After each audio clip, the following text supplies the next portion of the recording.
हरे कृष्णा।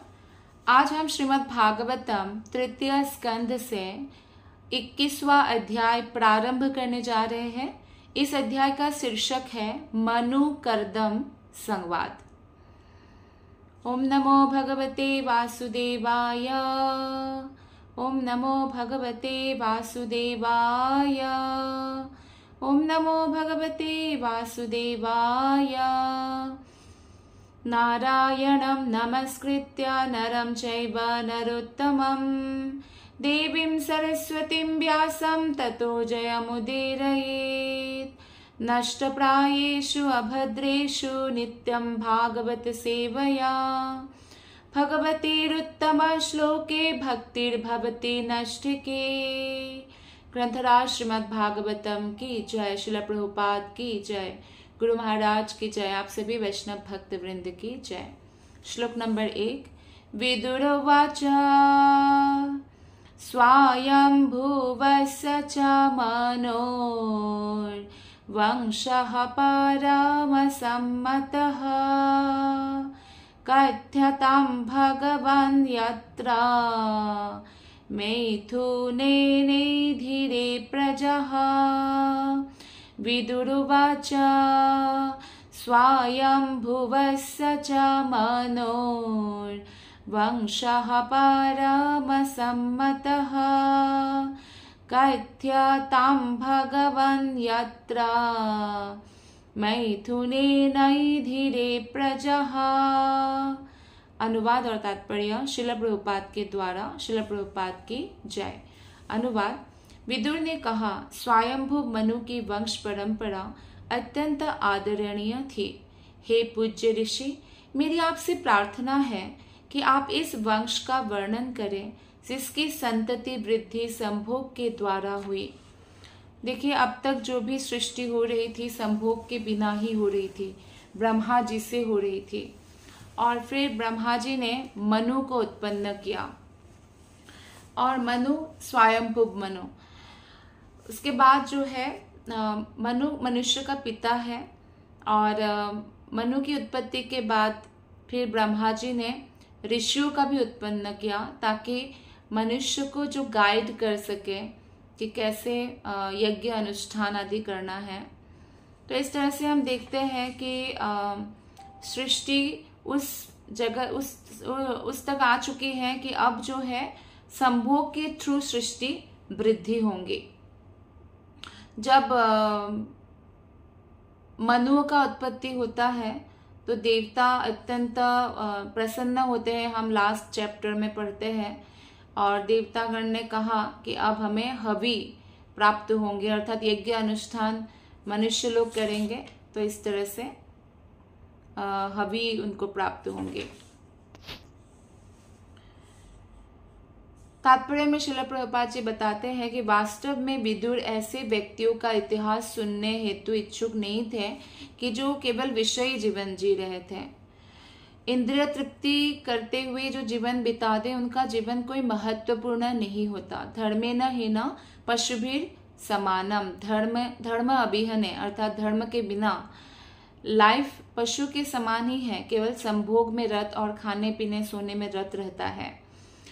लेकिन स्वयंभू मनु जो है विशेष उत्पत्ति थी ब्रह्मा की और स्वयंभू मनु की संतति के विषय में इसलिए वो जानना चाहते थे क्योंकि स्वयंभू मनु के वंश में अनेक भक्त राजाएं हुए जिन्होंने अपनी प्रजा का पालन भौतिक रूप से नहीं आध्यात्मिक रूप से किया, आध्यात्मिक ज्ञान के साथ किया और सावधानी पूर्वक किया।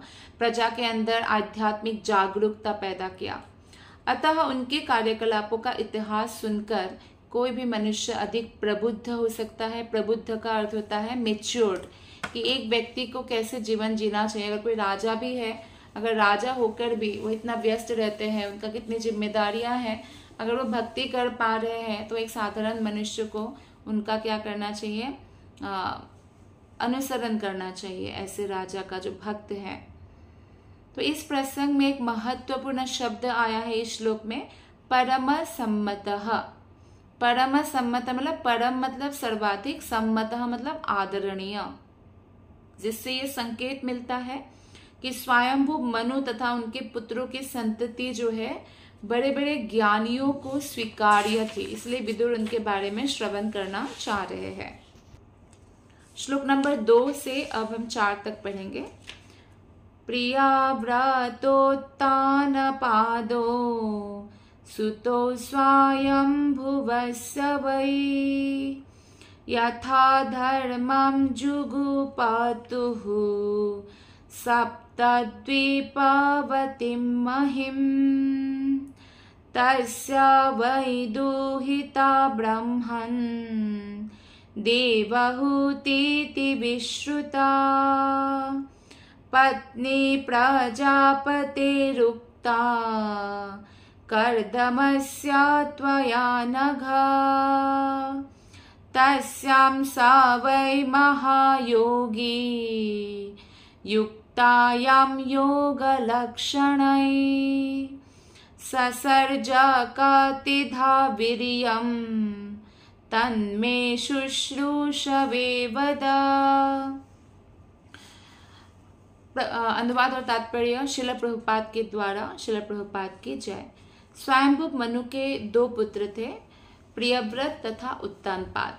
तो इन दोनों पुत्रों ने धार्मिक नियम अनुसार सप्त द्वीपों वाले इस संसार पर राज्य किया। तो पृथ्वी में 7 द्वीप है और उन्होंने इस पृथ्वी पर राज्य किया जो 7 द्वीपों में विभक्त है।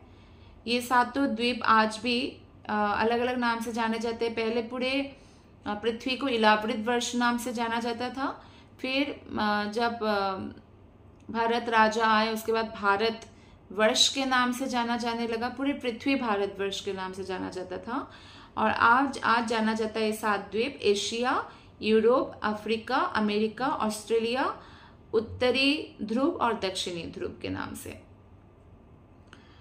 श्लोक नंबर 3 में बताया गया है कि हे पवित्र ब्राह्मण, हे पाप विहीन पुरुष, आपने उनकी पुत्री के विषय में कहा है कि वो प्रजापति श्री कर्दम मुनि की पत्नी देवहूति थी। तो स्वयंभू मनु की पुत्री देवहूति का विवाह कर्दम मुनि से होता है, ये बात विदुर कहते हैं। तो उनके बारे में वो श्रवण करना चाहते हैं। भौतिक लोग जब एक दूसरे से मिलते हैं तो वो अपने भौतिक बातों को लेकर बैठते हैं, कहीं और का न्यूज, प्रजल्प, जिससे किसी को फायदा नहीं, किसी की बुराई, निंदा करना या परिवार परिजनों की कुशल वार्ता पूछना तो ठीक है, उसके अलावा भी बहुत सारी मसाला लगाकर जो बातचीत, ऐसे भी बहुत सारे आदतें होती है। लेकिन आध्यात्मिक व्यक्ति जब मिलते हैं किसी आध्यात्मिक व्यक्ति से तो भगवान श्री कृष्ण और उनके भक्तों के बारे में जानना चाहते हैं। आध्यात्मिक जो जगत की बातें हैं वो दिव्य है, वो हमें शुद्ध करती है, और भौतिक जगत की बातें जो है वो हमें प्रदूषित करते हैं। देखिए, जैसे कि अगर भौतिक जगत में किसी को भूख लगे तो खाना खाना खाना जपने से उसका भूख बढ़ जरूर सकता है, मिटेगा नहीं। या प्यास लग रही है, पानी पानी पानी करने से प्यास नहीं बुझेगी। लेकिन आध्यात्मिक जगत में अगर हम कृष्ण का साक्षात दर्शन करें या कृष्ण का नाम जप करें, कृष्ण का नाम और कृष्ण में कोई अंतर नहीं है, तुरंत हमें रियलाइज होगा। कोई भी एक भौतिक शब्द को लेके पूरा दिन भर जप नहीं कर सकता, वो थक जाएगा। लेकिन हरे कृष्ण महामंत्र का पूरा दिन भर जप किया जा सकता है और व्यक्ति थकेगा नहीं, क्योंकि वो शक्ति प्राप्त करता है। जैसे कि उदाहरण है हरिदास ठाकुर, जो दिन भर 24 घंटा जप करते थे, इसलिए उनका नाम नामाचार्य पड़ा। तो ये